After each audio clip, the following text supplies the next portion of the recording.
ओम नमो भगवते वासुदेवाय।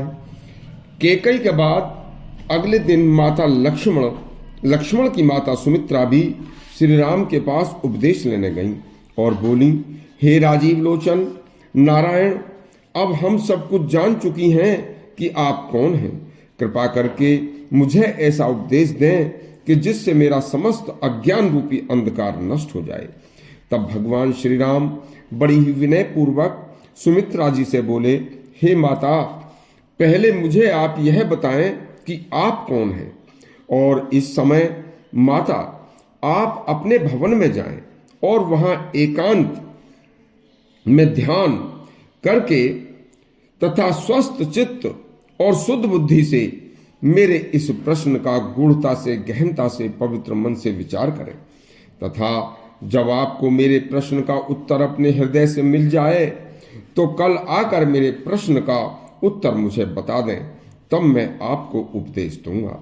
श्री राम का यह प्रश्न सुनकर सुमित्रा जी आश्चर्य में पड़ गईं और उस प्रश्न के बारे में सोचते सोचते ही अपने भवन में चली गईं।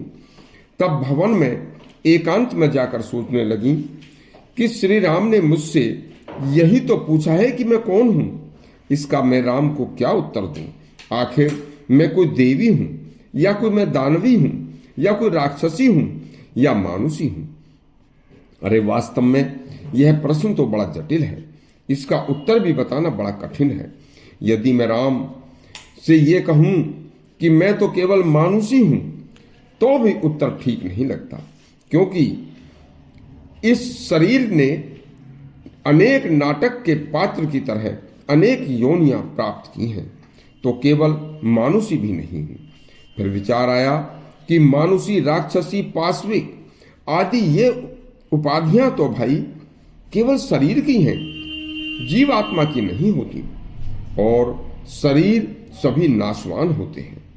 तो फिर ऐसा प्रतीत होता है कि मैं शरीर से भी अलग कुछ और ही हूं, पर मैं कौन हूं यह नहीं जानती। फिर विचार आया कि जैसे भगवान भी अनेक रूप धारण करते हैं और संसार में आते हैं और जाते हैं, तो क्या ठीक मैं उसी तरह से भी हूं। जैसे भगवान अनेक अवतार धारण करके आए और उसके बाद फिर चले गए, तो फिर मुझमें और भगवान में अंतर ही क्या रहा।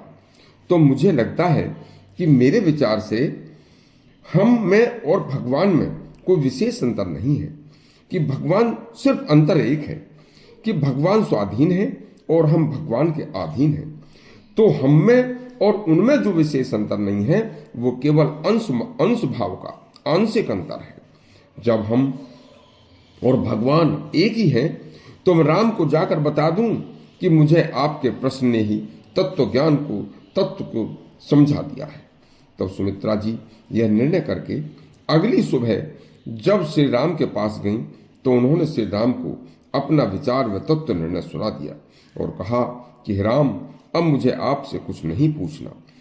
तो राम बोले, माता सुमित्रा की बातें सुनकर थोड़े मुस्कुरा कर बोले, हे माता, अब आप मेरे प्रश्न का सही उत्तर जान चुकी हो और मुझे भी मेरे प्रश्न का उत्तर मिल गया है।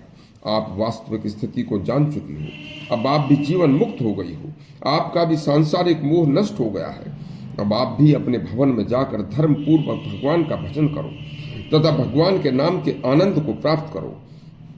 सुमित्रा जी कमल के फूल की भांति पवित्र मन और हृदय से, जिस पर पानी नहीं ठहरता, उस पवित्र बुद्धि वाले शरीर व ऐसे ही पवित्र बुद्धि वाले शरीर पर भी कभी भी पाप कर्मों का दुष्कर्मों का वह सांसारिक मैल नहीं ठहरता। ऐसी पवित्र आत्मा से आगे का जीवन जीने लगी। कल आपको हम माता कौशल्या को भगवान श्री राम ने क्या उपदेश दिया था यह प्रसंग सुनाएंगे, और कल अति पवित्र माता कौशल्या वाला यह प्रसंग सुनना न भूलें। कृपया हमारा चैनल सब्सक्राइब करें और घंटी दबाएं। धन्यवाद।